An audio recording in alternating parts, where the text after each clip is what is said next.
ஒருத்தர் அவசரமா போய்கிட்டு இருந்தார். எங்க போய்கிட்டு இருக்கீங்க அப்படின்னு கேட்டார் ஒரு பெரியவர். கடைக்கு போறேன் சார், சாமான் வாங்கறதுக்கு அப்படின்னார். அங்க போறதுக்கு முன்னாடி தெரிஞ்சுக்க வேண்டியதெல்லாம் தெரிஞ்சுக்கிட்டீங்களா அப்படின்னு கேட்டார் பெரியவர். கடைக்கு போய் காசை கொடுத்து ஒரு பொருளை வாங்கிட்டு வரப்போறோம், இதுல தெரிஞ்சுக்க வேண்டியது என்ன இருக்குது அப்படின்னார் அலட்சியமா. இப்ப அந்த பெரியவர் பேச ஆரம்பிச்சார். இந்த உலகத்துல எந்த ஒரு செயல்ல இறங்குறப்பவும் நாம நல்லா ஆலோசனை பண்ண வேண்டிய விஷயம் 5 அப்படின்னார். உதாரணமா, ஒருத்தன் கடைக்கு போய் ஏதோ ஒரு பொருளை வாங்கிட்டு வர போறான்னு வச்சுக்கங்களேன். அப்ப கூட அவன் 5 விஷயங்களை பத்தி தெரிஞ்சுக்க வேண்டியிருக்குது அப்படிங்கிறார் அவர். முதல்ல அந்த பொருள் எப்படிப்பட்டது அப்படிங்கறத தெரிஞ்சுக்கணும். ரெண்டாவதா தன்னை பத்தியும் தெரிஞ்சுக்கணும். அப்பதான் அந்த பொருள் தனக்கு தேவையா இல்லையா அப்படிங்கறத புரிஞ்சுக்க முடியும். மூணாவதா தெரிஞ்சுக்க வேண்டியது ஒண்ணு இருக்கு. அது என்னன்னா, அந்த பொருளை அடையறதுக்கு வழி என்ன அப்படிங்கறது தெரிஞ்சுக்கணும். அதாவது எவ்வளவு பணம் கொடுத்தா அது கிடைக்கும், இது மாதிரியான விஷயங்கள். நாலாவதா அந்த பொருளை அடையறது மூலமா நாம அடையக்கூடிய பயன் என்ன அப்படிங்கறதையும் உணரணும். அஞ்சாவது, அந்த பொருளை அடையறதுல இருக்கக்கூடிய தடை எது அப்படிங்கறதையும் நாம தெரிஞ்சுக்கணும். பெரியவர் பேசுறது ஏதோ தத்துவம் மாதிரி தெரியுது இல்லையா? தத்துவம் தான். அதாவது இப்படி உலகியல் வாழ்க்கையில சின்ன சின்ன விஷயங்கள்லயே நாம 5 விஷயங்களை தெரிஞ்சுக்க வேண்டி இருக்குது. அது ரொம்ப அவசியமா இருக்கு. பேரின்ப நிலைன்னு சொல்றாங்கல்ல, அது மாதிரி பெரிய சமாச்சாரங்கள்லயும் இந்த 5 விஷயங்களை நாம தெரிஞ்சுக்க வேண்டியிருக்குது. அதுக்கு பேர் என்னன்னா அர்த்த பஞ்சகம். வைணவ சமயத்துல அர்த்த பஞ்சகம்ங்கிறது ரொம்ப பெரிய விஷயம். கடைக்கு போறது மாதிரி கடவுளை பார்க்க போறப்போ நாம 5 விஷயங்களை தெரிஞ்சுக்கணுமா. முதல்ல பரம்பொருள் அப்படிங்கிறது என்ன, அதோட தன்மைகள் என்ன, இத தெரிஞ்சுக்கணும். இதுக்கு பேர் என்னன்னா பரமாத்ம ஸ்வரூபம் அப்படின்னு பேர். ரெண்டாவது, நாம யாரு, நம்மோட தன்மை என்ன அப்படிங்கறத தெரிஞ்சுக்கணும். நான் யாருன்னு எனக்கே தெரியலங்கிறப்போ இத நான் சொல்றேன்னு இது என்னுடையதுன்னு சொல்றது தப்பு தானே. அப்புறம் மூணாவது விஷயம், பரம்பொருளை நாம அடையறதுக்கு வழி எது, இது தெரிஞ்சுக்கணும். இது உபாய ஸ்வரூபம் அப்படின்னு பேர். நாலாவது விஷயம், நாம அடைய வேண்டிய பயன்கள் என்ன அப்படிங்கறது தெரிஞ்சுக்கிறது. இதுக்கு புருஷார்த்தம் அப்படின்னு பேர். அஞ்சாவது, அந்த பயனை அடைய விடாமல் தடுக்கிற தடைகள் யாவை அப்படிங்கறது தெரிஞ்சுக்கிறது. இது விரோதி ஸ்வரூபம். இதத்தான் தடையியல் அப்படின்னு சொல்றாங்க. அதாவது பரமாத்மாவை பற்றிய அறிவு, ஜீவாத்மாவை பற்றிய அறிவு, உபாயம் பற்றிய அறிவு, புருஷார்த்தம் பற்றிய அறிவு, இந்த 4 அறிவுக்கும் எதிரடையா, அதாவது அதையெல்லாம் தப்பா புரிஞ்சுக்கிறதால உண்டாகக்கூடிய அறிவு விரோதி ஸ்வரூபம். என்ன இது தகவல்ல ஏதாவது கதை சொல்லுவீங்கன்னு பார்த்தா ஏதோ தத்துவம் பேசிட்டு இருக்கிறீங்களே அப்படின்னு நினைக்கலாம். இதுவும் தெரிஞ்சுக்க வேண்டிய ஒரு பெரிய விஷயம்தான். காதுல போட்டு வச்சா எப்போவாவது உபயோகப்படும். என்னுடைய நண்பர் ஒருத்தர் ஒரு நாள் என்கிட்ட சொன்னார், சார், அடுத்த மாசம் தஞ்சாவூர்ல ஒரு கல்யாணம், போறதா வேண்டாமா அப்படின்னு ஒரே குழப்பமா இருக்கு அப்படின்னார். நான் உடனே இந்த அர்த்த பஞ்சக உபதேசம் பண்ண ஆரம்பிச்சேன். அவர் எல்லாத்தையும் பொறுமையா கேட்டுட்டு, சரி சார், நான் போறதுன்னு முடிவு பண்ணிவிட்டேன்னார். எப்படி இந்த முடிவுக்கு வந்தீங்க அப்படின்னு கேட்டேன். அவர் சொன்னாரு, சார், அந்த 2வது பாயிண்ட் ஒண்ணு சொன்னீங்களே, அதை புரிஞ்சுக்கிட்டதுக்கு அப்புறம் தான் இந்த முடிவுக்கு வந்தேன் அப்படின்னாரு. என்ன 2வது பாயிண்ட்ன்னு? அதாவது தன்னை பத்தி புரிஞ்சுக்கணும் அப்படின்னு சொன்னீங்க. உடனே என்னை பத்தி புரிஞ்சுக்கிட்டேன், நான் யாருங்கிறது எனக்கு தெரிஞ்சுது, உடனே போறதுதான் நல்லதுன்னு முடிவு பண்ணிவிட்டேன்னாரு. நீங்க யாருன்னு கேட்டேன். நான் தான் சார் அந்த கல்யாணத்துல தாலி கட்ட வேண்டிய மாப்பிள்ளை அப்படின்னார். ஒருத்தர் முகத்தை தொங்க போட்டுக்கிட்டு ஒரு மாதிரியா வந்தார். என்ன விஷயம்னு விசாரிச்சேன். என்னுடைய நண்பன் ஒருத்தங்கிட்ட கருத்து வேறுபாடு, இனிமே நமக்குள்ள எந்த சம்பந்தமும் வேணாம்னு நட்பை முறிச்சிட்டு வந்துட்டேன்னா. நண்பர்கள்னு இருந்தா கருத்து வேறுபாடு வரத்தான் செய்யும்னு. கருத்து வேறுபாடு வராம இருக்கிறதுக்கு ஏதாவது வழி உண்டா அப்படின்னு கேட்டாங்க. அதை பத்தி நிபுணர்கள் சில யோசனைகளை சொல்லியிருக்கிறாங்கன்னு. முதல் விஷயம் என்னன்னா, உங்க நண்பனுக்கு ஒரு செய்தி சொல்லணும்னா அதை நீங்களே நேரடியா சொல்லுங்க, அல்லது உங்க கைப்பட கடிதம் எழுதுங்க. அதாவது நேரடி தொடர்பு முக்கியம். அதை விட்டுட்டு இன்னொருத்தர் மூலமா நண்பர்களுக்கு செய்தி அனுப்புனா நீங்க சொல்ற செய்தி அப்படியே போய் சேராது, அது சேதமாயிடும். கூட்டி குறைச்சி சொல்லிவிடுவாங்க, அது குழப்பத்தில் கொண்டாந்து விட்டுரும். இது ஒரு யோசனை. 2வது யோசனை என்னன்னா, நீங்க ஒரு நல்ல காரியத்தை செய்யும் பொழுது உங்க நண்பரையும் சேர்த்துக்குங்க, அவருக்கும் அதுல ஒரு ஈடுபாட்டை உருவாக்குங்க. 3வது யோசனை, நம்ம பக்கத்தில் இருக்கிற நண்பர் மகிழ்ச்சி அடைகிற மாதிரி ஏதாவது செய்யணும். சின்ன சின்ன செயல்களாக இருந்தாலும் பரவாயில்ல, அவர் நமக்கு எதுவும் செய்யலையே, நாம் எதுக்கு செய்யணும் அப்படின்னு நினச்சிக்கிட்டு இருக்கக்கூடாது. 4வது யோசனை என்னென்னா, உங்களுக்கு ஒரு பிரச்சனையா அல்லது உங்கள் நண்பருக்கு ஒரு பிரச்சனையா, எதுவாக இருந்தாலும் 2 பேரும் சேர்ந்து உட்காந்து ஆலோசனை பண்ணுங்க.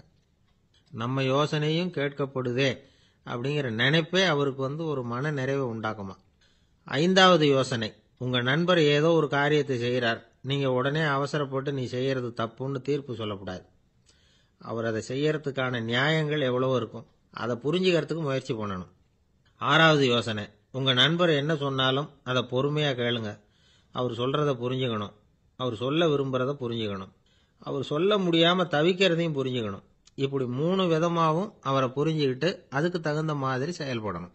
7வது யோசனை என்னன்னா, உங்கள் நண்பர் உங்ககிட்ட ஏதோ ஒரு கருத்தை சொல்கிறார், அது உங்களுக்கு பிடிக்கல, அதுக்காக உடனே நீ சொல்கிறது சரியில்லை, நான் ஒத்துக்க மாட்டேன் அப்படின்லாம் மறுத்துக்கிட்டு இருக்கக்கூடாது.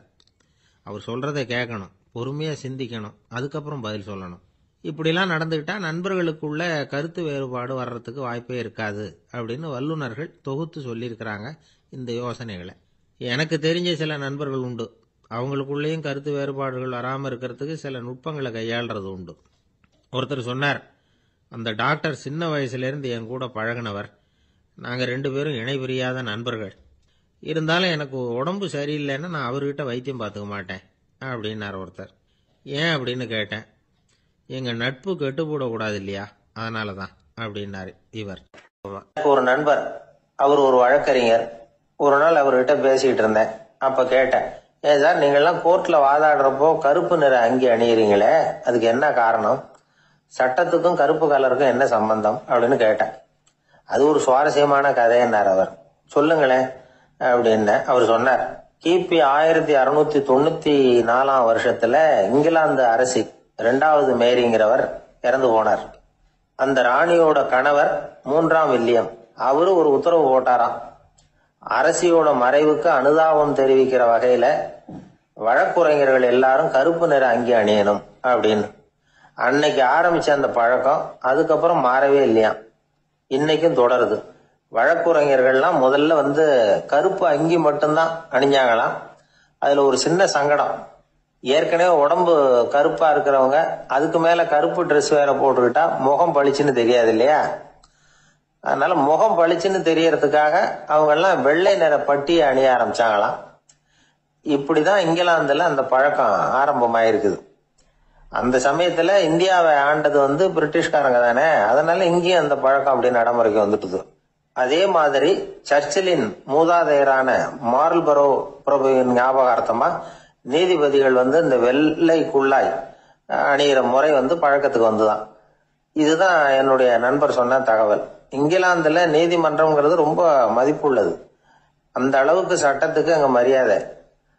அங்க நடந்த ஒரு சுவாரஸ்யமான நிகழ்ச்சியை ஒரு சகோதரி எழுதி அனுப்பியிருந்தாங்க. அவங்க அப்பா நீதித்துறையை சேர்ந்தவரா, அவர் சொன்னதான் இது.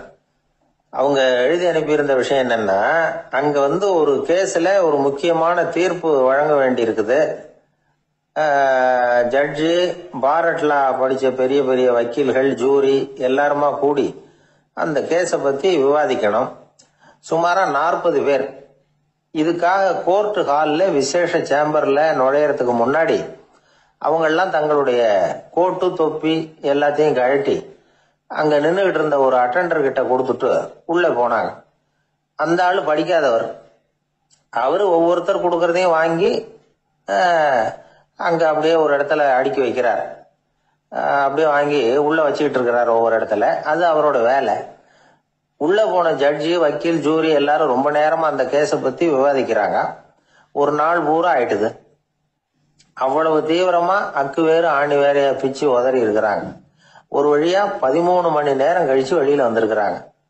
ஒவ்வொருத்தரா வர வர அந்த அட்டெண்டரும் அவங்க கோட்டு தொப்பிய அவங்க கிட்ட எடுத்து ரொம்ப மரியாதையா திருப்பி கொடுத்துக்கிட்டு இருக்கிறார்.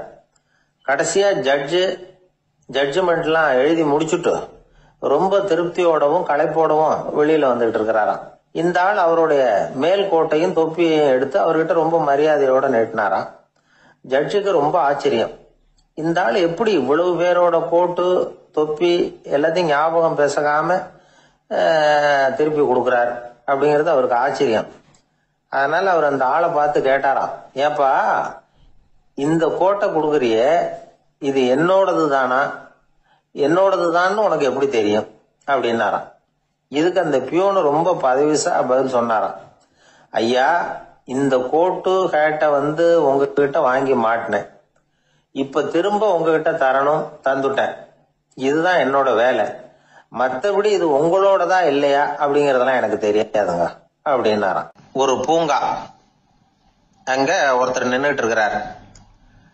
நின்றுகிட்டே ஏதோ ஆழ்ந்த யோசனையில இருக்கிறார். அந்த பக்கமா இன்னொருத்தர் வந்தார். இவரை கவனிச்சார். என்ன யோசனைன்னு கேட்டார். எப்படி எழுந்திருக்கிறதுன்னு யோசனை பண்ணிட்டு இருக்கிறேன்னாரு அவர். கேட்டவருக்கு ஒரு மாதிரி ஆயிட்டது. ஏற்கனவே நின்றுகிட்டு இருக்கிற ஒருத்தர் எப்படி எழுந்திருச்சு நிக்கிறதுன்னு யோசிக்கிறாருன்னா அது ஆச்சரியம் தானே. அதுக்கப்புறம் இவர் யோசிக்க ஆரம்பிச்சார், என்ன இவர் இப்படி பேசுறாரு அப்படின்னு. கீழே விழுந்தாதானே எழுந்திருச்சு நிக்க முடியும். அதனால எழுந்திருக்கணும்னு நினைக்கிறவங்க முதல்ல கீழே விழணும். இவர் முதல்ல கீழே விழணும், அதுக்கப்புறம் தான் எழுந்திருக்கிறது எப்படின்னு சிந்திக்க முடியும். இந்த உலகத்துல எல்லாருமே கீழே விழுந்து எழுந்தவர்கள் தான். இப்ப இந்த குழந்தை பருவத்துல கீழே விழாம நடைபயில கற்றுக்கிட்டவங்க யாராவது உண்டா? சின்ன வயசுல ஒரு தடவை கூட கீழே விழல சார், அப்படியே பிறந்தார் வளர்ந்தார் பெரியவர் ஆயிட்டார் அப்படின்னு யாரையும் சொல்ல முடியாது.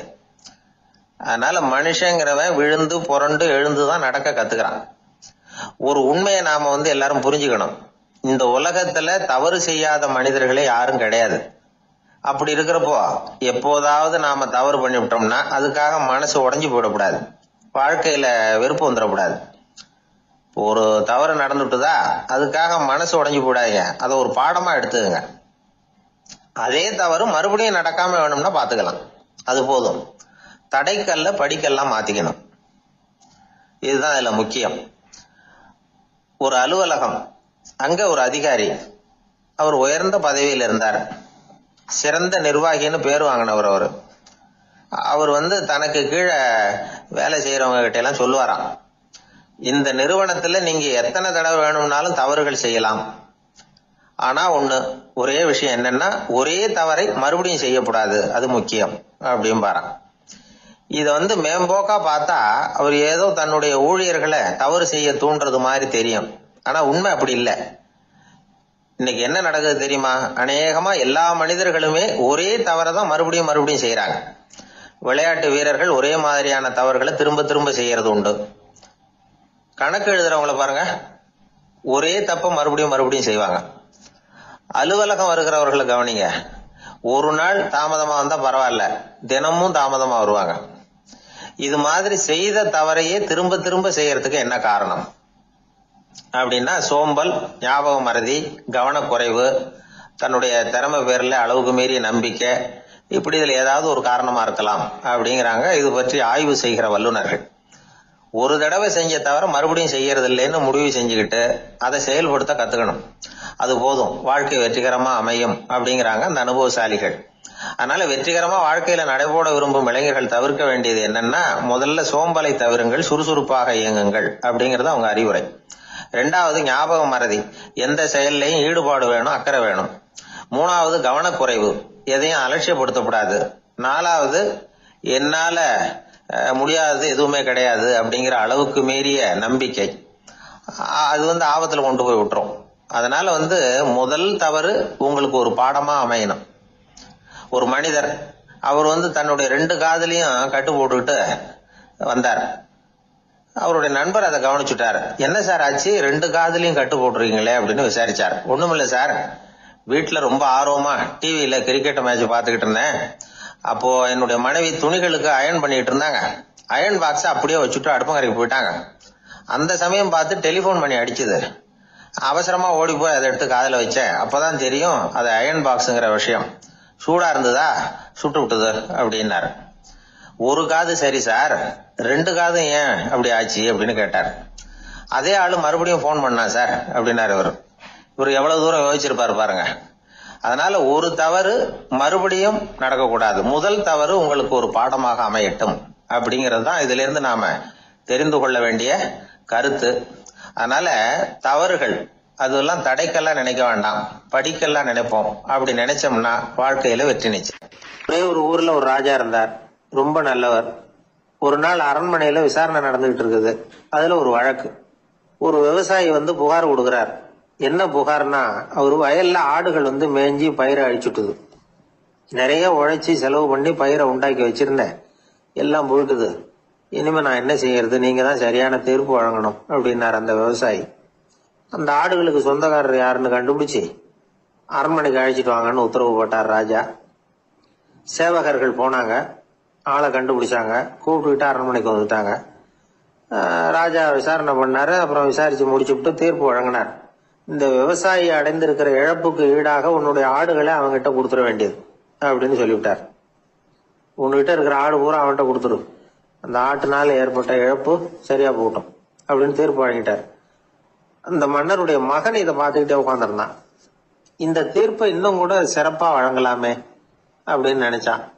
அப்பா கிட்ட சொன்னான். உடனே அந்த அரசர், சரி நீயே இதுக்கு சரியான தீர்ப்பு சொல்லு அப்படின்னார். அந்த இளவரசன் தீர்ப்பு சொல்றான். அவன் சொன்ன தீர்ப்பு என்னன்னா, உங்ககிட்ட இருக்கிற ஆடுகள் எல்லாத்தையும் ஒரு வருஷ காலத்துக்கு அந்த விவசாயி கிட்ட ஒப்படைச்சிட வேண்டியது. அந்த ஒரு வருஷத்துக்குள்ள அந்த ஆடுகள் போடுற குட்டிகள், பால், எரு எல்லாம் விவசாயி எடுத்துக்க வேண்டியது. ஒரு வருஷத்துக்கு அப்புறம் உங்களுடைய ஆடுகளை நீங்களே திருப்பி வாங்கிக்க வேண்டியது. இதுதான் இளவரசன் சொன்ன தீர்ப்பு. இது சரியான தீர்ப்பு தான். இனிமே என்னுடைய அரச பொறுப்புகளை இளவரசர் வசம் ஒப்படைக்கிறேன் அப்படின்னு சொல்லி ஒப்படைச்சுட்டாராம். அதாவது தாவூத் நபி, சுலைமான் நபி இவர்களுடைய சரித்திரத்துல இந்த சம்பவம் காணப்படுறதாக ஒரு நண்பர் சொன்னார். ஒரு தண்டனையை பெறுகிறவன் அதுக்கு பிறகு சமூகத்துல நல்ல விதமா வாழறதுக்கு வாய்ப்பு இருக்கிறது மாதிரி அமையணும் தீர்ப்பு. அதுக்கு இது ஒரு உதாரணம். சில தீர்ப்புகள் எப்படி அமைஞ்சு விடுதுன்னா, ஒரு தண்டனையை அனுபவிச்சு முடிச்சவன் அதுக்கப்புறம் இந்த சமூகத்துல நல்லவனா வாழறதுக்கு நினைச்சா கூட அதுக்கு தகுதி இல்லாதவன் அப்படிங்கிற அளவுக்கு சூழ்நிலை அமைஞ்சிருது. இது சிந்திக்க வேண்டிய ஒரு செய்தி. இன்னொரு ஊர்ல ஒரு ராஜா இருந்தார். அவர் ஒரு நாள் ஒரு போட்டி வச்சார். என்ன போட்டின்னா, அரண்மனை வாசல்ல ஒரு பெரிய நீச்சல் குளம், அதுல நிறைய விஷப்பாம்புகள். எந்த இளைஞன் துணிச்சலா அதுல நீச்சல் குளத்துல குதிச்சு நீந்தி கரையேறி வர்றானோ அவனுக்கு 100 ஏக்கர் நிலம் பரிசா வழங்கப்படும். அது வேணாம்னா 1000 ஆடுகள் பரிசா வழங்கப்படும். அதுவும் வேணாம்னா என்னுடைய மகளை கல்யாணம் பண்ணிக்கலாம். இதுதான் மன்னருடைய அறிவிப்பு. பரிசுலாம் நல்லா தான் இருக்குது. இருந்தாலும் பாம்புகள் உள்ள குளம்ங்கிறது நல்லா இல்லையே, அதனால யாரும் அதுல குதிச்சு நீஞ்சறதுக்கு முன் வரல. இருந்தாலும் திடீர்னு ஒரு இளைஞன் அந்த நீச்சல் குளத்துல குதிச்சான், நீந்தனா ஒரு வழியா கரையேறி வந்துட்டான். மன்னருக்கு ரொம்ப மகிழ்ச்சி. நீதான் தைரியமான இளைஞன், வா இப்படின்னு கூப்பிட்டார். கிட்ட வந்தான். அந்த இளைஞன் தண்ணீர் சொட்ட சொட்ட நிக்கிறான். சரி, உனக்கு 100 ஏக்கர் நிலம் வேணுமான்னு கேட்கிறார். வேண்டாங்கிறான். சரி, அப்படின்னா 1000 ஆடுகள் வேணுமான்னு கேட்கிறார். அதுவும் வேணாங்கிறான். ஓ, அப்படின்னா என் பொண்ணை கல்யாணம் பண்ணிக்கிறியா அப்படின்னு கேட்கிறாரு. அதுவும் வேணாங்கிறான். ராஜாவுக்கு ஒன்னும் புரியல. அப்படின்னா உனக்கு என்னதான் வேணும் அப்படிங்கிறாரு. என்னை புடிச்சு இந்த குளத்துல தள்ளி விட்டவன் யாருங்கிறது எனக்கு தெரியணும் அப்படின்னு. அன்பா இருக்கணும்னு அநேக பெரியவங்க சொல்லி இருக்கிறாங்க. நாமளும் அதை கேட்டுட்டு அன்பு காட்டுறதுக்கு தயாரா தான் இருக்கிறோம். அதை வாங்கறதுக்கு தான் ஆளை காணும். இருந்தாலும் அன்புல எத்தனையோ வகை உண்டு. அதை சரியா புரிஞ்சுக்கிட்டு அதுக்கப்புறம் அன்பு காட்ட ஆரம்பிக்கணும். வகையை புரிஞ்சுக்காம அன்பு காட்டினா வம்புல மாட்டிக்க வேண்டியதுதான். அன்புன்னா சாதாரணமா நினைச்சு விடாதீங்க. அதுல எவ்வளவு விதம் தெரியுமா? இரக்கம், கருணை, காருண்யம், பந்துத்துவம், பட்சம், பாசம், நேசம், விசுவாசம், அபிமானம், காதல், பக்தி, இப்படி பல விதமா அதை பத்தி சொல்லி வச்சிருக்கிறாங்க பெரியவங்க. இந்த வார்த்தைகள் எல்லாம் நாம கேள்விப்பட்டதுதான். இருந்தாலும் அதுகளுக்குள்ள என்ன வித்தியாசம்னு கேட்டா சரியா சொல்ல தெரியாது. அதனால இந்த வார்த்தைகளுக்கெல்லாம் பெரியவங்க என்ன விளக்கம் சொல்றாங்கன்னு இப்ப பார்க்கலாம். எளியவர்கள் மேல செலுத்துற அன்பு இருக்கு பாருங்க, அதுக்கு இரக்கம்னு பேரு. அறிவு பலம், சரீர பலம், இது ரெண்டும் இல்லாதவங்க மேல, அதாவது வலிமையற்றவர்கள் மேல செலுத்துற அன்பு இருக்கு பாருங்க, அதுதான் கருணை. எறும்புல இருந்து யானை வரைக்கும் சகல ஜீவராசிகள் மேலேயும் காட்டுற அன்புக்கு காருண்யம்னு பேரு, ஜீவகாருண்யம். சிவி சக்கரவர்த்தி காட்டின அன்பு இந்த ரகம். உறவினர்கள், சொந்தக்காரங்க, அவங்க வசதியா இருந்தாலும் வறுமையில இருந்தாலும் வித்தியாசம் இல்லாம காட்டுற அன்பு இருக்கு பாருங்க, அதுக்கு பேரு பந்துத்துவம். ஒரு எஜமானன் வேலையாள்கிட்ட காட்டுற அன்பு இருக்கு பாருங்க, அதுக்கு பேரு தான் பட்சம். அவனும் தன்னை மாதிரி மனுஷன்தாங்கிற நினைப்பு வேணும். ஒரு தாய் தன்னுடைய குழந்தை மேல, ஒரு குழந்தை தன்னுடைய தாய் மேல செலுத்துற அன்புக்கு பாசம்னு பேரு. ஈருடல் ஓர் உயிர்னு நினைக்கிறது இது. ராமரும் கௌசலையும் இதுக்கு உதாரணம். தம்மை ஒத்த நண்பர்கள் கிட்ட செலுத்துற அன்புக்கு நேசம்னு பேரு. வயசு, செல்வம், அந்தஸ்து இந்த வித்தியாசம் எல்லாம் பார்க்காம அவங்க சுக துக்கத்துல சமபங்கு எடுத்துக்கிறது இது. கிருஷ்ணன் குசேலர்கிட்ட காட்டினது இந்த ரகம். வேலை செய்யறவன் முதலாளி கிட்ட காட்டுற அன்புக்கு விசுவாசம்னு பேரு. தேசத்து மேலையும் தாய்மொழி பேர்லயும் செலுத்துற அன்புக்கு அபிமானம்னு பேரு. தேசாபிமானம்னு சொல்றமே இதுதான். ஒரு கணவன் மனைவி பேர்ல காட்டுற அன்புக்கு காதல்னு பேரு. கடவுள் பேர்ல செலுத்துற அன்புக்கு பக்தின்னு பேரு. இப்படி அன்புல பல ரகம் இருக்கிறப்போ அதுல உள்ள வித்தியாசம் தெரியாம இடம் மாத்தி அன்பு காட்டினா இடைஞ்சல் தான். சரி, இந்த அன்பை பத்தி விஞ்ஞானம் என்ன சொல்லுது தெரியுமா? இதயத்தை பாதுகாக்கிறதுக்கு முக்கியமா தேவைப்படுற ஒண்ணு இந்த அன்புதான்னு சொல்லுது. நெதர்லாந்து விஞ்ஞானிகள் இது ஆராய்ச்சி பண்ணியே கண்டுபிடிச்சிருக்கிறாங்க. கொஞ்சம் முயல் குட்டிகளை 2 பிரிவா பிரிச்சாங்க. 2 குரூப்புக்கும் கொழுப்பு அதிகமா உள்ள ஆகாரத்தையே கொடுத்துட்டு வந்தாங்க. ஆனா ஒரு குரூப்புக்கு வெறுமன ஆகாரத்தை கொடுத்ததோட சரி, இன்னொரு குரூப் முயல்களுக்கு ஆகாரம் கொடுத்ததோட நிறுத்திக்கல. அதுக்கு முன்னாடி கூண்டுகளை திறந்து விட்டு முயல்களை கொஞ்ச நேரம் எடுத்து கொஞ்சி விட்டு அதுக்கப்புறமா ஆகாரம் கொடுத்தாராம் ஆராய்ச்சியாளர். இந்த குரூப்புக்கு இதய பாதிப்பு 60% குறைச்சலா இருந்துதான். சில நோயாளிகளுக்கு ஹார்ட் அட்டாக் வந்தாலும் அதை தாங்கிக்கிட்டு குணமாகிற சக்தி அதிகமா இருக்குது. இது எப்படின்னு ஆராய்ச்சி பண்ணி பார்த்திருக்கிறாங்க. அவங்க எல்லாம் மனைவி தன் பேர்ல ரொம்ப அன்பா இருக்கிறதாக நினைக்கிறவங்களா இருக்கிறாங்களாம். இதய நோயாளிகள் பல பேரை சந்திச்சு இதய நோய் ஏற்பட என்ன காரணம்னு கேட்டிருக்கிறாங்க. அவங்க சொன்ன காரணம்லாம் சாப்பாடு சம்பந்தமா இல்லையா, மனைவி அன்பா இல்ல, இப்படிப்பட்ட காரணத்தை தான் சொல்றாங்களாம். அதனால இதயத்தை பாதுகாக்கணும்னு நினைக்கிறவங்க அடுத்தவங்க அன்பா இருக்கிறது மாதிரி பாத்துக்குங்க, அதுதான் முக்கியம். ஒருத்தர் முகம் பூரா பிளாஸ்டரி போட்டுக்கிட்டு வந்தார். ரொம்ப கோபமா, என்னங்க ஆச்சுன்னு விசாரிச்சேன். எல்லாம் உங்களாலதான் சார்னார். விவரமா சொல்லுங்களேன். என்ன உங்க தகவலை கேட்டுட்டு ஒரு பூனைக்குட்டிய கையில எடுத்தேன், அன்பா அதை தடவி கொடுக்கறதுக்காக. ஆனா அது முந்திக்கிட்டது, அது என் முகத்தை தடவி கொடுத்துட்டுது, முகம் பூரா நகை கீறல், அதுதான் இப்படி அப்படின்னார். அன்புல அறிவு சேராததுனால வந்த கோளாறு இது. வாழ்க்கையில வெற்றி பெற என்ன வழி? இது ஒரு முக்கியமான கேள்வி. இதுக்கு எல்லாரும் பொதுவா சொல்ற ஒரு பதில், உழைச்சா வெற்றி பெறலாம் அப்படிங்கிறது தான். வாழ்க்கையில வெற்றி பெற உழைப்பு மட்டும் இருந்தா போதாது, நேர்மையும் வேணும் அப்படிங்கிறார் பால் ஹாஃப்மேன். இவர் யார் தெரியுமா? இவர் ஒரு பெரிய பொருளாதார நிபுணர். 2வது உலகப் போர் முடிஞ்ச சமயம் அப்போ இவர் அமெரிக்காவின் நிதி ஆலோசகரா இருந்தார். தன்னுடைய வாழ்க்கையில நடந்த பழைய நிகழ்ச்சி ஒண்ணு அவர் சொன்னார். இளம் வயசுல படிச்சு முடிச்சதும் அவரு வேலை தேடிட்டு இருந்தாராம். அப்போ ஒரு கால்நடை வைத்தியர்கிட்ட போய் வேலை கேட்டிருக்காரு. இவர் அங்க போன சமயத்துல அந்த டாக்டர் தன்னுடைய பழைய கார் ஒன்ன விற்பனை செய்யறதுக்காக வேற ஒருத்தர்கிட்ட பேரம் பேசிட்டு இருந்தார். வாங்க வந்தவர் இவர்கிட்ட அந்த காரை பற்றின விவரம் எல்லாம் கேட்டுக்கிட்டு இருந்தார். கார் நல்ல நிலைமையில இருக்குமா அப்படிங்கிற கவலை அவருக்கு. எல்லா விவரங்களையும் கேட்டுக்கிட்டு அவர் கடைசியா சொன்னார், டாக்டர், இந்த காரை நீங்களே என்னுடைய ஊருக்கு ஓட்டிட்டு வர வேண்டியது. கார் எந்த ரிப்பேரும் ஆகாம என்னுடைய ஊருக்கு சேர்ந்துட்டுதுன்னா அங்கேயே நான் பணம் கொடுத்து இந்த காரை வாங்கிக்கிறேன் அப்படின்னார். நம்ம கார் அவ்வளவு தூரத்துக்கு வழியில எந்த கோளாறும் இல்லாம போய் சேருமா அப்படிங்கிற சந்தேகம் டாக்டருக்கு. அவர் என்ன செஞ்சார் தெரியுமா? தன்கிட்ட வேலை கேட்டு வந்திருந்த இளைஞர் பால் ஹாஃப்மேனை கூப்பிட்டார். அவர்கிட்ட சொன்னார், இத பாருப்பா, இந்த காரை நீ அவருடைய ஊர் வரைக்கும் நல்லபடியா ஓட்டிட்டு போய் சேர்த்துட்டீன்னா உனக்கு நான் வேலை கொடுத்து விடுறேன். அது மட்டும் இல்ல, காரு விற்கிற தொகையில கமிஷனும் கொடுக்குறேன், என்ன சம்மதமா அப்படின்னு கேட்டார். ஹாஃப்மேன் யோசனை பண்ணார். அதுக்கப்புறம் சரின்னு சொல்லி சம்மதிச்சார். கொஞ்ச நேரத்துல அவரும் கார் வாங்க வந்தவரும் புறப்பட்டாங்க. இவர் ரொம்ப சிரமப்பட்டு வழியில எங்கேயும் நிறுத்தாம காரை ரொம்ப சாமர்த்தியமா ஓட்டிட்டு போய் சேர்த்துட்டார். அவர் இவரை அழைச்சிக்கிட்டு வீட்டுக்குள்ள போனார். அப்புறம் கேட்டார், இத பாருப்பா, இப்ப சொல்லு, இந்த காரோட நிலைமை இப்ப எப்படி இருக்கு? உண்மையிலேயே இது நல்ல நிலைமையில இருக்குதா? உன்னுடைய மனசாட்சிப்படி பதில் சொல் அப்படின்னார். இவரும் உடனே காரு நல்ல நிலைமையில தான் இருக்கு அப்படின்னு சொல்றதுக்கு வாயை திறந்தார். அதுக்குள்ள பார்வை எதிரில் உள்ள சுவர் மேல பட்டுது. அங்க இயேசுநாதர் படம் ஒண்ணு மாட்டியிருந்தாங்க. அதுக்கு அடியில எழுதியிருந்த வாசகம் என்னன்னா, நீ பேசும் ஒவ்வொரு வார்த்தையையும் இயேசு கவனித்துக் கொண்டிருக்கிறார் அப்படின்னு இருந்தது. அந்த வரிகளை பார்த்தார். உடனே காரு சரியில்லை அப்படிங்கிற உண்மையை சொல்லிவிட்டார். இவர் இப்படி சொன்னதும் அவர் இவரை ரொம்ப ஆச்சரியமா பார்த்தார். இவர்கிட்ட இருந்த நேர்மை அவரை சிந்திக்க வச்சது. உன்னுடைய நேர்மையை பாராட்டுறேன், உனக்கு கமிஷன் கிடைக்கணுங்கிறதுக்காகவே நான் இந்த காரை வாங்கிக்கிறேன்னார். இப்போ அவர் திகைச்சு போய் நின்னார்.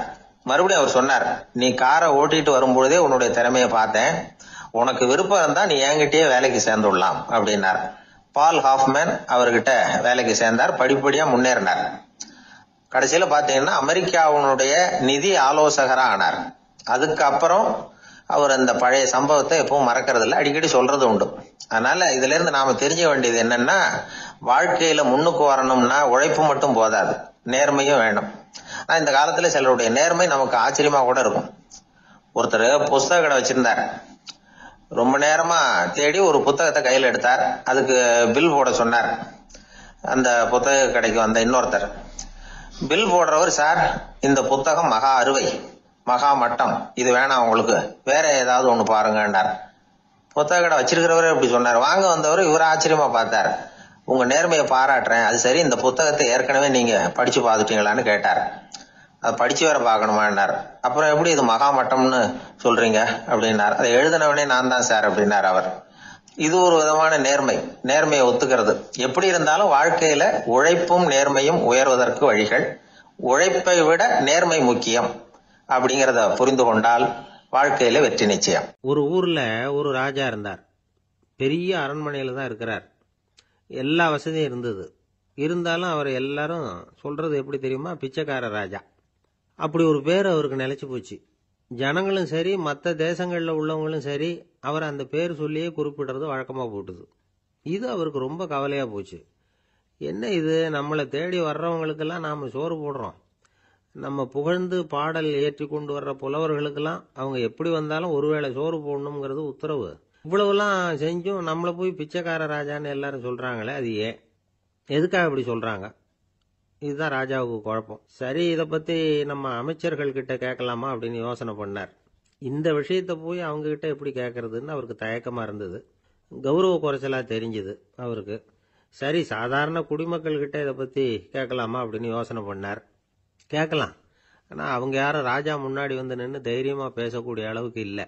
ராஜாவோட குழப்பம் நாளுக்கு நாள் அதிகமா போச்சு. கடைசியா அவர் ஒரு முடிவுக்கு வந்தார். அதாவது இதை பத்தி ஒரு பிச்சைக்காரங்கிட்டே கேட்டு பார்த்துட்டா என்ன. இதுதான் அவர் பண்ண முடிவு.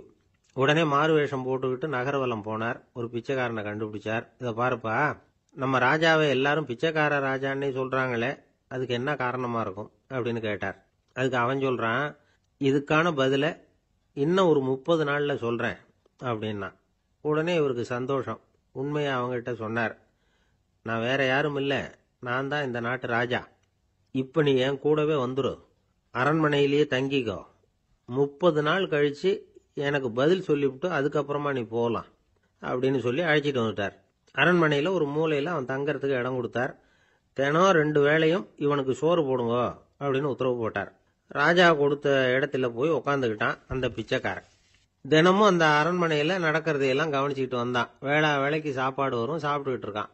இப்படி 30 நாள் முடிஞ்சது. ராஜா வந்தார். என்ன, என்னோட கேள்விக்கு பதில் என்னன்னு கண்டுபிடிச்சிட்டியான்னார். கண்டுபிடிச்சிட்டேன்னா. என்ன எல்லாரும் பிச்சைக்கார ராஜான்னு சொல்றாங்களே, அது நியாயமா படுதா உனக்குன்னு கேட்டார். நியாயமா தான் படுது, சந்தேகம் இல்லாம நீங்க பிச்சைக்கார ராஜா தான். என்னதான் நீங்க வசதியோடவும் படைபலத்தோடவும் இருந்தா கூட நீங்க எங்க வர்க்கத்தை சேர்ந்த ஆசாமி தான் அப்படின்னு அடிச்சு சொல்லிவிட்டான் அந்த ஆள். என்னால் அப்படி சொல்றேன்னு கேட்டார் இவர். அரசே, ஒரு உண்மையை கண்டுபிடிச்சு சொல்றதா நான் உங்ககிட்ட சொன்னேன்.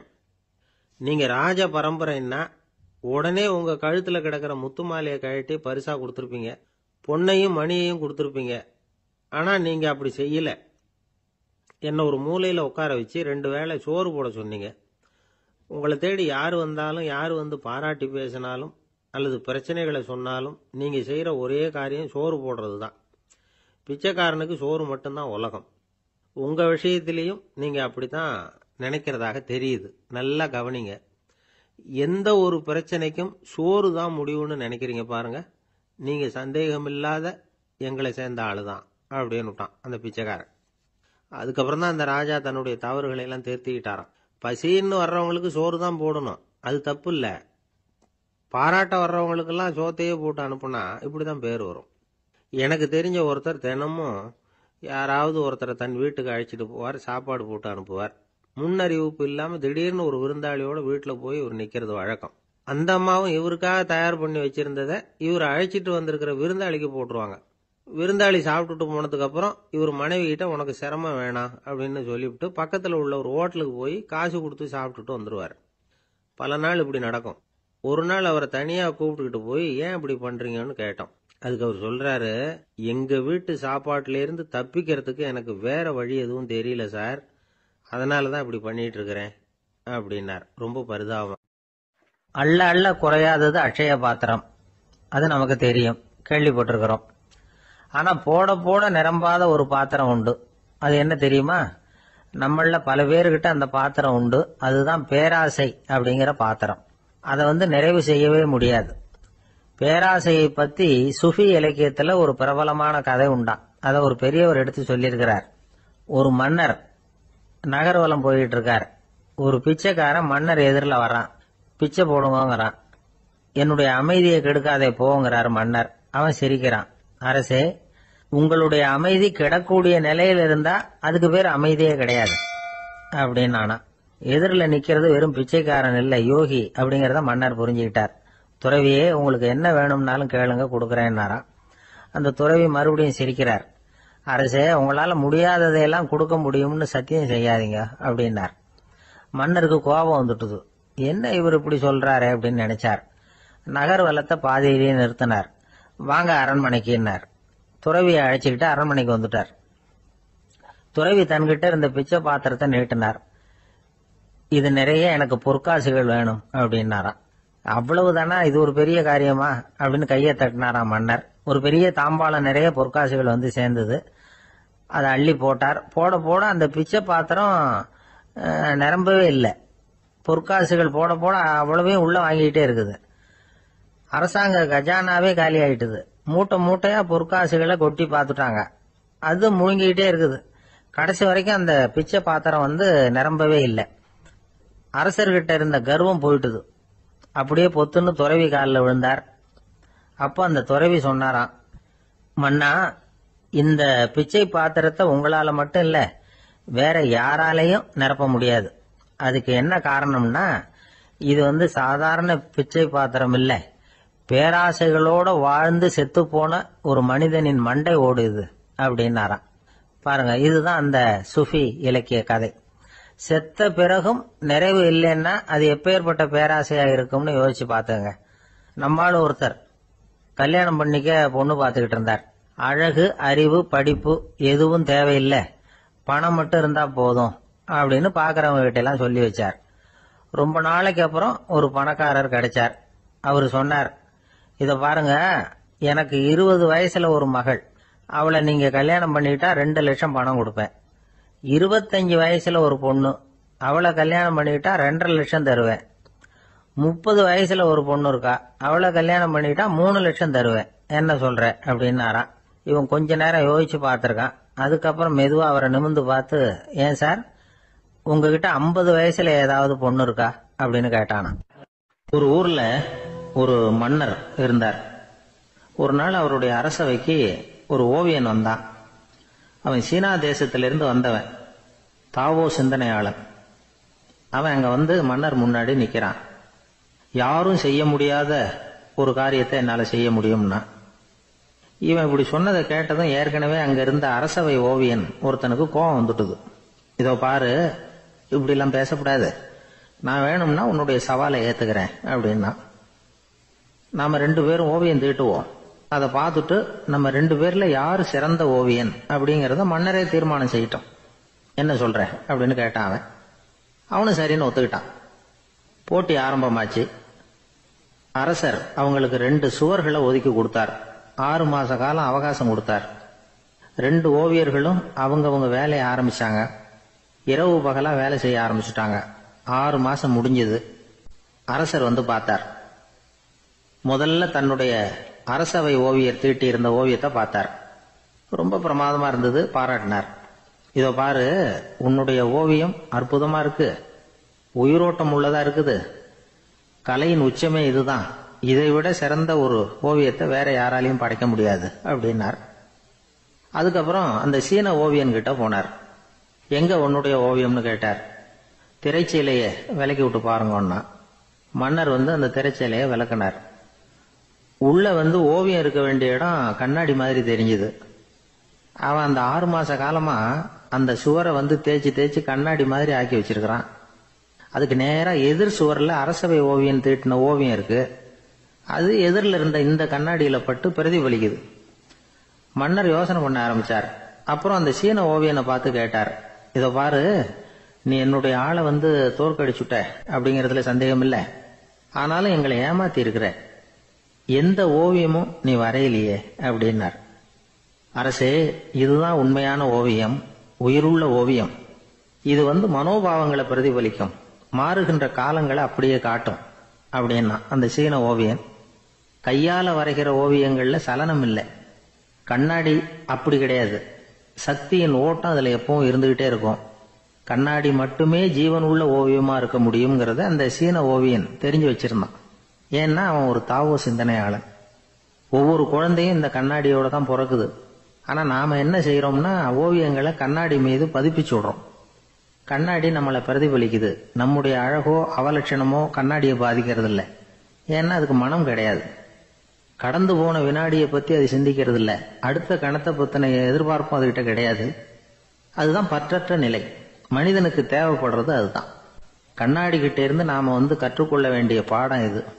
வாழ்க்கையில மனிதர்களை நேசிக்கலாம், உலகின் அழகையெல்லாம் பிரதிபலிக்கலாம், ஆனா எதையும் பற்றி கொண்டு விடக்கூடாது அப்படிங்கிறது பெரியவர்கள் அறிவுரை. துயரம்ங்கிறது பற்றுக்களின் சாயை. கண்ணாடி முன்னாடி நிக்கிறப்போவெல்லாம் நமக்கு இந்த ஞாபகம் வரணுமா. ஒரு குடும்ப தலைவர் ஒரு நாள் காலையில விடிஞ்சு எழுந்திரிச்சதும் சத்தம் போட்டார். யார் இந்த கருங்குரங்கு படத்தை என் ரூம்ல கொண்டாந்து மாட்டி வச்சது அப்படின்னு கத்தினார். சமையல் கட்டில இருந்து மனைவி பதில் சொன்னாங்க, தூக்க கலக்கத்துல உளராதீங்க, நல்லா பாருங்க, அது படம் கிடையாது, முகம் பார்க்கிற கண்ணாடி அப்படின்னாங்க. ரொம்ப பேருக்கு கூட்டத்துல பேசுறதுன்னா பயம். நமக்கு ஒன்றும் தெரியாதுன்னு மற்றவங்க நினைச்சிடக்கூடாதுங்கிற எண்ணம் தான் இதுக்கு காரணம். ரொம்ப முக்கியமான ஒரு கூட்டம்னா பயம் அதிகமா இருக்கும்.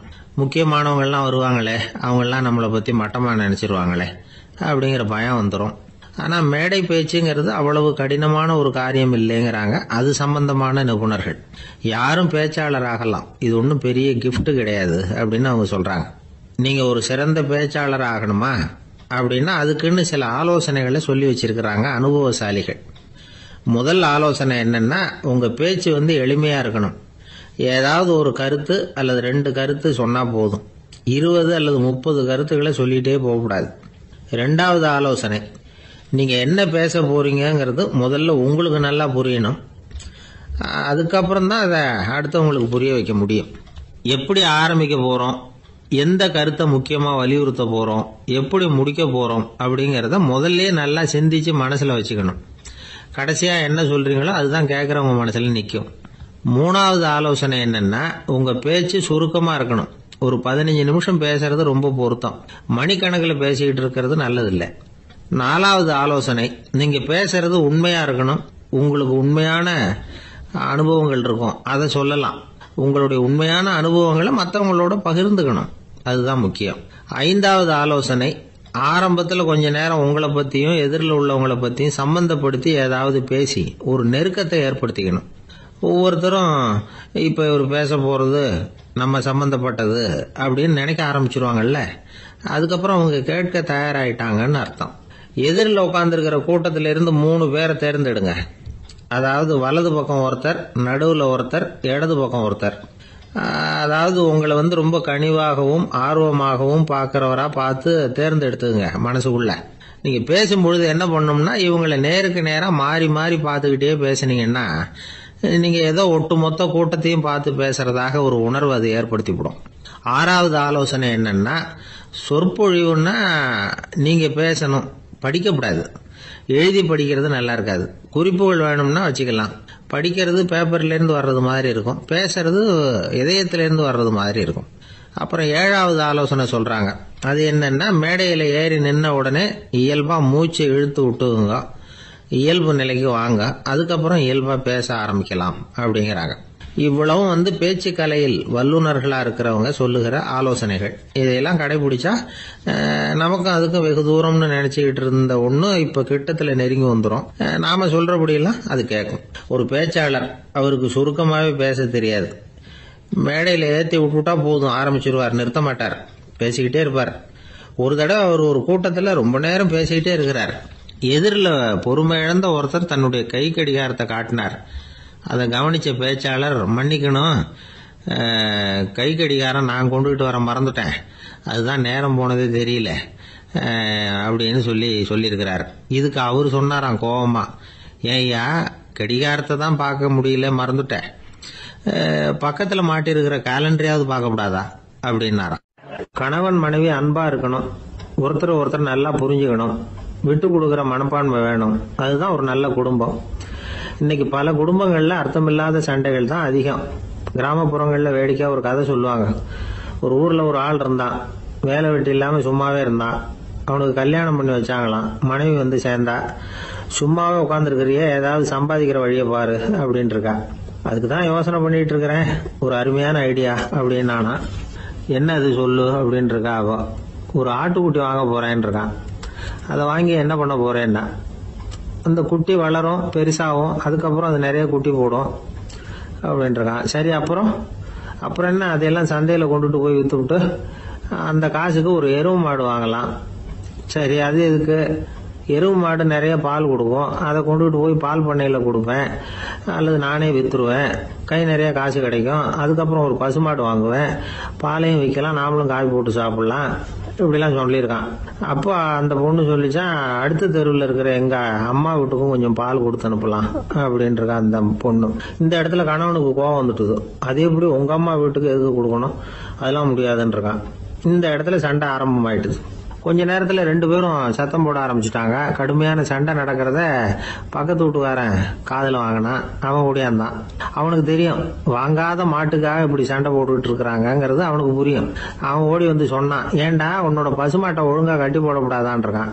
என்னடா சொல்றேன்னா, இவன் உன் மாடு என் தோட்டத்துல மேய்ஞ்சுட்டுது, பயிரெல்லாம் நாசமாயிட்டுது, 10,000 ரூபா அளவுக்கு சேதம், அதை வாங்கிட்டு போறதுக்கு தான் வந்தேன், குடுறா 10,000 நானா. இவன் அரண்டு போயிட்டான். அப்புறம் சொன்னா, டே நான் இன்னும் மாடே வாங்கலையே, அதுக்குள்ள அது எப்படிடா உன் தோட்டத்துல மேயும், என்னடா உளறேன்னு இருக்கான். நீ தாண்டா இப்ப உளறிட்டு இருக்க, மாடே வாங்கல, அதுக்குள்ள எப்படிடா உன்னுடைய மனைவி அவங்க அம்மா வீட்டுக்கு பால் கொடுத்து அனுப்ப முடியும் அப்படின்னு அவன் கேட்டானா. நம்ம ஆளுக்கு இப்பதான் புத்தி வந்துதான், அர்த்தமே இல்லாத சண்டை போட்டுக்கிட்டு இருக்கிறோம் அப்படிங்கறத அவன் புரிஞ்சுக்கிட்டானா. இது நம்ம முன்னோர்கள் சொல்லி இருக்கிற ஒரு கதை. சண்டையில தான் அர்த்தம் இல்லையே தவிர கதையில் அர்த்தம் உண்டு. அதாவது இல்லாத விஷயங்களுக்காக சண்டை போட்டுக்கிட்டு இல்லறத்தை வீணாக்கிக்கிட்டு இருக்கிற மனிதர்கள் இன்றைக்கு நிறைய பேர் இருக்கிறாங்க. ஒருத்தன் தன்னுடைய மனைவியை பத்தி மாமனார் கிட்ட புகார் சொன்னானா, மாமா உங்க பொண்ணு அர்த்தமில்லாத சண்டை போடுறா, எதுக்கு எடுத்தாலும் எடுத்தெறிஞ்சு பேசுறா அப்படின்னு இருக்கான். நீ எப்படி மாப்பிள்ளை அதை சமாளிக்கிற அப்படின்னு கேட்டிருக்காரு அவரு. அவ எடுத்தெறியறது என் மேல படாம ஒதுங்கி நின்னுக்கிறேன் அப்படி. தேசத்து மேலையும் தாய்மொழி பேர்லயும் செலுத்துற அன்புக்கு அபிமானம்னு பேர். தேசாபிமானம்னு சொல்றமே இதுதான். ஒரு கணவன் மனைவி பேர்ல காட்டுற அன்புக்கு காதல்னு பேரு, கடவுள் பேர்ல செலுத்துற அன்புக்கு பக்தின்னு பேரு. இப்படி அன்புல பல ரகம் இருக்கிறப்போ அதுல உள்ள வித்தியாசம் தெரியாம இடம் மாத்தி அன்பு காட்டினா இடைஞ்சல் தான். சரி, இந்த அன்பை பத்தி விஞ்ஞானம் என்ன சொல்லுது தெரியுமா?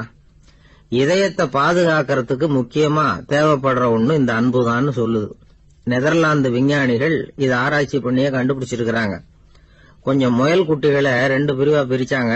2 குரூப்புக்கும் கொழுப்பு அதிகமா உள்ள ஆகாரத்தையே கொடுத்துட்டு வந்தாங்க. ஆனா ஒரு குரூப்புக்கு வெறுமன ஆகாரத்தை கொடுத்ததோட சரி, இன்னொரு குரூப் முயல்களுக்கு ஆகாரம் கொடுத்ததோட நிறுத்திக்கல. அதுக்கு முன்னாடி கூண்டுகளை திறந்து விட்டு முயல்களை கொஞ்ச நேரம் எடுத்து கொஞ்சி விட்டு அதுக்கப்புறமா ஆகாரம் கொடுத்தாராம் ஆராய்ச்சியாளர். இந்த குரூப்புக்கு இதய பாதிப்பு 60% குறைச்சலா இருந்துதான். சில நோயாளிகளுக்கு ஹார்ட் அட்டாக் வந்தாலும் அதை தாங்கிக்கிட்டு குணமாகிற சக்தி அதிகமா இருக்குது. இது எப்படின்னு ஆராய்ச்சி பண்ணி பார்த்திருக்கிறாங்க. அவங்க எல்லாம் மனைவி தன் பேர்ல ரொம்ப அன்பா இருக்கிறதாக நினைக்கிறவங்களா இருக்கிறாங்களாம்.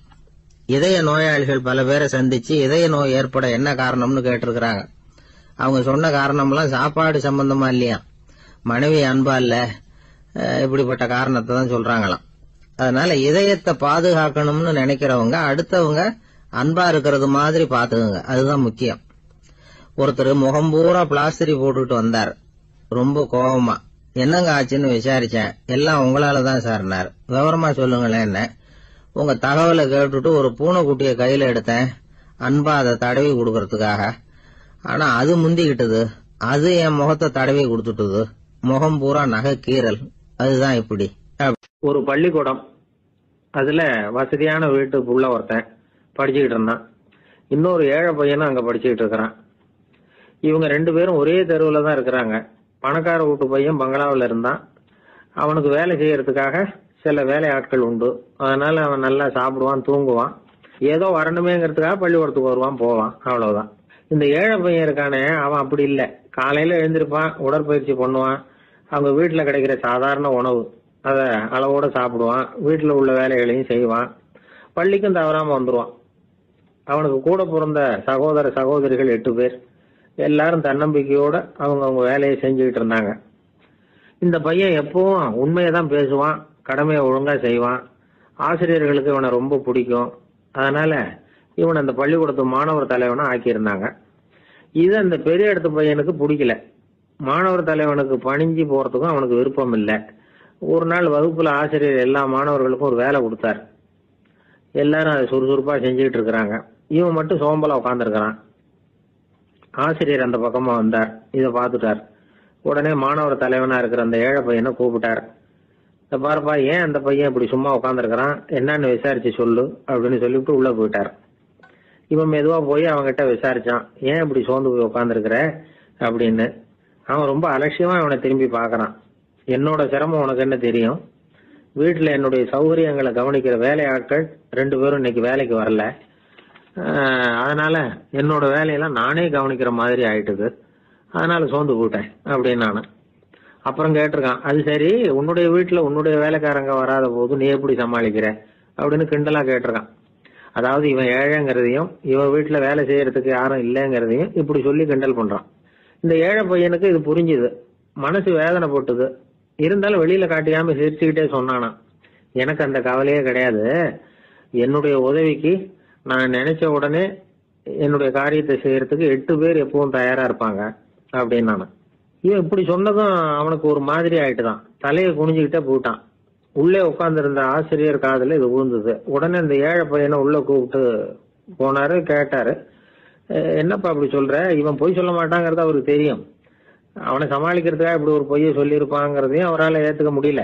ஏன்பா, நீ நினைக்கிற காரியத்தை செய்ய 8 பேர் தயாரா இருக்கிறதா சொன்னிய, உன்னுடைய சகோதர சகோதரிகளை குறிப்பிட்டு அப்படி சொன்னியா அப்படின்னு கேட்டார். இல்லைங்க ஐயா, நான் அவங்கள குறிப்பிட்டு அப்படி சொல்லலன்னா. அப்படின்னா பொய் சொன்னியா? இந்த சின்ன விஷயத்துக்கு அப்படி பொய் சொல்லலாமான்னார். ஐயா, நான் பொய்யும் சொல்லலன்னா. இவன், அப்படின்னா நீ சொன்னதுக்கு என்ன அர்த்தம்னார். இப்ப அந்த பையன் சொல்றான், ஐயா, நான் நினைக்கிறத செய்து முடிக்க என் கூட இருக்கிற அந்த 8 பேர் யாருன்னா 2 காலு, 2 கை, வாய், மூக்கு, கண்ணு, காது, ஆக மொத்தம் 8. இவங்க தான் இந்த வேலை ஆட்கள். நான் சொல்றதை செய்யறதுக்கு, நான் சொல்றதை கேட்கறதுக்கும் செய்யறதுக்கும் அவங்க எப்பவும் தயாரா இருக்காங்க. அந்த அளவுக்கு என்னுடைய பயிற்சிகள், பழக்க வழக்கங்கள் மூலமா அவங்கள நல்ல நிலைமையில வச்சிருக்கிறேன் அப்படின்னா. இந்த கதைய சுவாமி சின்மயானந்தர் சொல்றது வழக்கம். இயற்கை நமக்கு கொடுத்திருக்கிற வேலை ஆட்கள் இந்த 8. இவங்களை நல்ல முறையில வச்சிருந்து வேலை வாங்க வேண்டியது நம்முடைய கடமை. அந்த கடமையை ஒழுங்கா செஞ்சுக்கிட்டு வந்தா வாழ்க்கையில வெற்றி நிச்சயம். இல்லைன்னா குழப்பம்தான். புத்தி சரியா இல்லைன்னா இந்த வேலையாட்கள் நாம சொல்றத கேட்க மாட்டாங்க. ஒருத்தன் குடி போதையில தள்ளாடி தள்ளாடி போய் ஒரு மரத்துல முட்டிக்கிட்டானா. தலையில கட்டு போட்டுக்கிட்டு மறுநாள் வந்திருக்கான். ஏன்டா இப்படி பண்றேன்னு கேட்டிருக்காங்க. நான் ஒதுங்கி போன்னு தான் சொன்னேன், அது கேட்கல அப்படின்னு இருக்கான். எது கேட்கல? உன்னோட காலா அப்படின்னு கேட்டிருக்காங்க. இல்லைங்க, அந்த மரம் அப்படின்னு நானா. அது ஒரு புகைவண்டி நிலையம். அங்க ஒருத்தர் காலார நடந்து வந்துகிட்டு இருந்தார். அவரு தன்னுடைய வீட்டுல உட்காந்து ரொம்ப நேரம் எழுதுவார். எழுதுற நேரம் போக மற்ற நேரங்கள்ல தம்முடைய சொந்த வயல்கள்ல வேலை பார்ப்பார். அது முடிஞ்சதை என்ன பண்ணுவாருன்னா, பக்கத்துல இருக்கிற புகைவண்டி நிலையத்துக்கு போவார். அங்க கொஞ்ச நேரம் அப்படியே காலார நடந்து வருவார். இது அவருடைய அன்றாட வழக்கம். அன்னைக்கு அது மாதிரி தான் அவரு நடந்து வந்துகிட்டு இருக்கிறார். அந்த சமயத்துல அங்க நடைமேடையில ஒரு அம்மையார் நின்றுட்டு இருக்கிறாங்க. இவரை கண்டதும் கையை தட்டி கூப்பிட்டாங்க, இங்க கொஞ்சம் வர முடியுமா அப்படின்னாங்க. இவர் போனார். என்னங்கன்னு விசாரிச்சார். அந்த அம்மையார் விவரம் சொன்னார். ஐயா, நானும் என்னுடைய வீட்டுக்காரரும் இங்க வந்தோம். அதோ நிக்குதே, அந்த ரயில்ல ஏறி ஊருக்கு போகணும். என்னுடைய வீட்டுக்காரரு அதோ அந்த உணவு விடுதிக்கு போயிருக்காரு, இன்னும் வரல. அவர் வர்றதுக்குள்ள ரயில் புறப்பட்டுரும் போல இருக்கு. நீங்க ஓடி போய் அவரை அழைச்சிக்கிட்டு வர முடியுமா அப்படின்னு கேட்டாங்க. சரின்னாரு இவரு. உடனே அந்த அம்மா தன்னுடைய கணவர் எப்படி இருப்பார் அப்படிங்கிற அடையாளங்களை கொஞ்சம் சொல்லி அனுப்புனாங்க. போய் தேடிட்டு இருக்க வேண்டாமேங்கிறதுக்காக. பார்க்கறதுக்கு இப்படி இருப்பார், இந்த மாதிரி ஆடை அணிஞ்சிருப்பார் அப்படின்னு விவரமா சொன்னாங்க. அதை இவர் கவனமா கேட்டுக்கிட்டார். நீங்க போய் அழைச்சிட்டு வாங்க, வந்த உடனே உங்களுக்கு உண்டான கூலியையும் கையோட கொடுத்து விடுறேன் அப்படின்னாங்க அந்த அம்மா. இவர் போனார். அந்த அம்மா சொன்ன அடையாளங்களை வச்சு அவர் வீட்டுக்காரரை கையோட கூட்டிட்டு வந்துட்டார். கொண்டுட்டு வந்து அந்த அம்மா கிட்ட ஒப்படைச்சார். உடனே அவரும் ஏற்கனவே சொன்ன பிரகாரம் அவருக்கான கூலி பணத்தையும் கொடுத்தாங்க. அவரும் எதுவும் மறுப்பு சொல்லாம அதை வாங்கிட்டார். வாங்கிட்டு திரும்பினார். அந்த சமயத்துல எதிரில் வந்த ஒருத்தர் அவர் அடையாளம் கண்டுபிடிச்சுக்கிட்டார். அவங்க 2 பேரும் பேசிக்கிறது இவங்க காதுல விழுந்தது. அப்பதான் இவங்களுக்கு அது புரிஞ்சுது. இவங்க கிட்ட கூலி வாங்கினவர் யாருன்னா அவரு தான் பேரறிஞர் லியோ டால்ஸ்டாய் அப்படிங்கிறது புரிஞ்சுது. அவங்க 2 பேரும் பேசிக்கிறத வச்சு ரஷ்ய நாட்டின் மிகப்பெரிய ஞானி லியோ டால்ஸ்டாய், சோவியத் நாட்டின் ஈடு இணையற்ற இலக்கிய மேதை. இது தெரிஞ்ச உடனே அந்த அம்மா அவர்கிட்ட ஓடினாங்க. ஐயா, உங்களுக்கா நான் கூலி கொடுத்தேன், நான் பெரிய தவறு பண்ணிவிட்டேன் அப்படின்னு சொல்லி வருத்தப்பட்டாங்க. பரவாயில்ல, ஆனா நீங்க எனக்கு கொடுத்த கூலி பணத்தை நான் திருப்பி கொடுக்க மாட்டேன். ஏன் தெரியுமா? அது நான் உழைச்சி பெற்ற தொகை அப்படின்னார். யாருக்குமே அதிக மகிழ்ச்சியை தரக்கூடிய பணம் எதுன்னு கேட்டா அது அவங்க உழைப்புக்கு ஊதியமா கிடைக்கிற பணம் தான். நம்ம ஆட்கள் சில பேருக்கு உழைக்காம கிடைக்கிற தீய வழியில வருகிற பணம் கூட மகிழ்ச்சியை கொடுக்கும். ஒரு பெரிய தொழிற்சாலை, அதோட முதலாளி கடுமையான ஒரு கட்டுப்பாடு விதிச்சிருந்தார். அது என்ன கட்டுப்பாடுன்னா, இந்த தொழிற்சாலைக்கு உள்ள யாரும் சிகரெட் பிடிக்கக்கூடாது அப்படிங்கறதுதான். ஒரு நாள் இந்த முதலாளி தன்னுடைய தொழிற்சாலைய சுற்றி பார்த்துக்கிட்டு வரார். அப்போ ஒரு இளைஞன் உள்ள சிகரெட் பிடிச்சுக்கிட்டு இருந்தான். அதை பார்த்து விடுறாரு. அவ்வளவுதான், அவருக்கு கோபம் வந்துட்டுது. உடனே உதவியாளரை கூப்பிட்டார். அதோ பாரு, அந்த சிகரெட் பிடிச்சிக்கிட்டு இருக்கிறானே, அவன் கணக்கை முடிச்சு வெளியில அனுப்பி வச்சிரு அப்படின்னு உத்தரவு போட்டார். அது பிரகாரம் உடனே அவனை அழைச்சிட்டு போய் கணக்கு பார்த்து சம்பள பாக்கி அப்புறம் உதவித்தொகை எல்லாத்தையும் மொத்தமா கையில கொடுத்து வெளியில அனுப்பி வச்சுட்டாங்க. அவன் பணத்தோட வெளியில வந்தான். ஏதோ யோசனை பண்ணபடியே நின்றுகிட்டு இருந்தான். அவன் என்னப்பா யோசிக்கிற அப்படின்னாரு எதிரில் வந்தவர். இவன் சொன்னான், ஒண்ணும் இல்ல, என்னோட நண்பன் ஒருத்தனை பாக்குறதுக்காக உள்ள போனேன். பேர் என்னன்னு கேட்டுட்டு ஒரு 50,000 ரூபாய் பணத்தையும் கொடுத்து வெளியில அனுப்பி வச்சுட்டாங்க. அதுதான் ஏன்னு புரியல, யோசனை பண்ணிட்டு இருக்கிறேன் அப்படின்னு நானா இவன். அதனால நாம உழைச்சி சம்பாதிக்கிற பணம் தான் உயர்வு, சும்மா வர்ற பணம்லாம் மகிழ்ச்சியை தராது அப்படிங்கறத புரிஞ்சுக்கணும். அப்பேற்பட்ட ஞானி ரஷ்ய மேதை அவர் பாருங்க, அந்த பணத்தை வாங்கின பணத்தை திருப்பி கொடுக்க மாட்டேன்னுட்டார். ஏன்னா அது உழைத்து பெற்ற தொகை, அதை நான் கொடுக்க மாட்டேன்னார். அதனால நமக்கு செல்வம் சேர்க்கறது பெருசு இல்ல, அந்த சேருகிற செல்வம் நமக்கு மகிழ்ச்சியை கொடுக்கணும். அதுக்கு என்ன வழின்னா நாம உழைத்து சம்பாதிக்கணும் அப்படிங்கறத அதுல இருந்து புரிஞ்சுக்க வேண்டியது ரொம்ப அவசியம். அதனால உழைப்போம் உயர்வோம், இதுதான் வெற்றியின் ரகசியம். ஒரே ஒரு ஊர், அந்த ஊருக்கு பேரு கொடையாளிப்பட்டி. அந்த பேருக்கு தகுந்த மாதிரி தான் அந்த ஊர் மக்களும். யார் என்ன கேட்டாலும் இல்லைன்னு சொல்லாம கொடுப்பாங்க. கொடையாளிகள் நிறைந்த ஊர். இனாமா மட்டும் இல்ல, கடனாவும் பணம் கொடுப்பாங்க. யாருக்காவது அவசரமா பணம் தேவைப்பட்டதுன்னு வச்சுக்கோங்க, அந்த ஊருக்கு போய் வாங்கிக்கலாம். பத்திரம் தேவையில்லை, சாட்சி தேவையில்லை, ஜாமீன் தேவையில்லை, எந்த உத்தரவாதமும் கேட்காம பணம் கொடுத்துருவாங்க. நம்மால் ஒருத்தனுக்கு பணம் தேவைப்பட்டது, சொந்த பந்தமெல்லாம் கேட்டு பார்த்தா யாரும் கொடுக்கற வழியா தெரியல. எல்லாரும் அவங்கவுங்க சௌரியத்தை பாக்குறவங்க, அடுத்தவங்க சௌரியத்தை பத்தி கவலைப்படாதவங்க. இவன் எல்லாரையும் கேட்டு பார்த்துட்டு சோர்ந்து போய் உக்காந்துட்டான். அந்த நேரம் தான் கொடையாளிப்பட்டியை பத்தி கேள்விப்பட்டான். அப்படி ஒரு ஊர் இருக்கிறது தெரிஞ்சதும் அந்த ஊருக்கு வழி கேட்டுக்கிட்டு ஒரு நாள் புறப்பட்டு போனான். வயல்காட்டு வழியா போக வேண்டியிருந்தது. மெதுவா நடந்து ஊர் எல்லைக்கு வந்துட்டான். 2 பக்கமும் விவசாய வேலைகள் மும்முரமா நடந்துகிட்டு இருக்குது. ஏர் உழுதுகிட்டு இருக்கிறாங்க. அப்ப அங்க ஒரு ஆளை பாம்பு கடிச்சுட்டுது. பக்கத்துல வேலை செஞ்சுக்கிட்டு இருந்தவங்க ஓடி வந்தாங்க. அவசரமா செய்ய வேண்டிய முதல் உதவியெல்லாம் செஞ்சு பார்த்தாங்க, பலன் இல்லை. அந்த ஆள் செத்து போட்டான். அவன் செத்து விட்டான்னு தெரிஞ்சதும் அவனை தூக்கி வரப்பு மேல போட்டுட்டு எல்லாரும் அவங்கவுங்க வேலையை கவனிக்க ஆரம்பிச்சிட்டாங்க. அங்க ஒரு ஆளு இவனை பார்த்து சொன்னான், ஐயா, நீங்க போற வழியில இவன் சொந்தக்காரன் இவனுக்கு சோறு கொண்டுகிட்டு வருவான், இவன் இங்க செத்துட்டான்னு அவன்கிட்ட சொல்லிவிடுங்க அப்படின்னா. இவனுக்கு ரொம்ப ஆச்சரியம், என்னடா இது, பாம்பு கடிச்சுட்டுதுன்னதும் பதறி அடிச்சுக்கிட்டு ஓடி வந்தாங்க, செத்துட்டான்னதும் பேசாம தூக்கி போட்டுட்டு போயிட்டாங்க அப்படின்னு நினைச்சுக்கிட்டே நடந்து போறான். எதிரில் சோறு கொண்டுகிட்டு ஒரு ஆள் வந்தான். இவன் விவரத்தை சொன்னான். அங்க அவங்க சொந்தக்காரன் பாம்பு கடிச்சு செத்து போட்டான் அப்படின்னா. அவன் கொஞ்ச நேரம் அமைதியா நின்னான். அதுக்கப்புறமா அங்கேயே வரப்புல உட்காந்து கொண்டுகிட்டு வந்த சோத்தை தானே சாப்பிட்டு முடிச்சான். பேசாம எழுந்திரிச்சு திரும்பி போயிட்டான். கொஞ்சம் கூட பதறல, அழல. இப்படியும் ஒரு ஊரா அப்படின்னு நினைச்சு ஆச்சரியப்பட்டுக்கிட்டே இவன் ஊருக்குள்ள போனான். ஒரு பெரிய மனுஷனை பார்த்து பணம் கேட்டான். அவரும் இவனோட பேரையும் ஊரையும் மட்டும் விசாரிச்சுக்கிட்டு தேவையான பணத்தை கொடுத்துட்டார். பணத்தை வாங்கிட்ட பிறகு தன்னுடைய மனசை அரிச்சுக்கிட்டு இருந்த அந்த விஷயத்தை பத்தி கேட்டான். ஐயா, வழியில ஒருத்தன் செத்துட்டான், அவனை அப்படியே தூக்கி வரப்புல போட்டுட்டு எல்லாரும் வயல்வெளி வேலைகளை பார்த்துக்கிட்டு இருக்கிறாங்களே அப்படின்னா. இதுக்கு அந்த பெரியவர் சொன்னார், ஆமா அப்படித்தான் செய்வோம், வேலை முடிஞ்சு வீட்டுக்கு திரும்புறப்ப அவனை தூக்கிட்டு வந்து அடக்கம் பண்ணிடுவோம் அப்படின்னார். ரொம்ப ஆச்சரியமா இருக்கு அப்படின்னா. ஏன் உங்க ஊர்ல யாராவது செத்துட்டா என்ன பண்ணுவீங்க அப்படின்னு கேட்டார். என்ன இப்படி கேக்குறீங்க, எங்க ஊர்ல எல்லாம் பணத்தை தூக்க விட மாட்டாங்க, ஒப்பாரி வைப்பாங்க, கட்டி புரண்டு அழுது புலம்பி தீத்துருவாங்க அப்படின்னா. இவன் பெரியவர் பார்த்தார். அவங்கிட்ட கொடுத்த பணத்தை லபக்குன்னு பறிச்சுக்கிட்டார். திருப்பி வாங்கிட்டார். இவன் பதறி போய் நிக்கிறான்.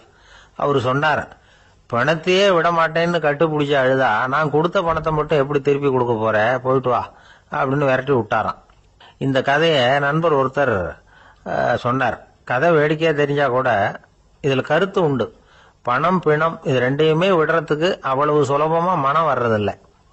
இந்த ரெண்டு விஷயங்கள்லயும் அறிவார்ந்த செயல்பாடு தேவை. ஒரு பேருந்து மரத்துல மோதி விட்டது.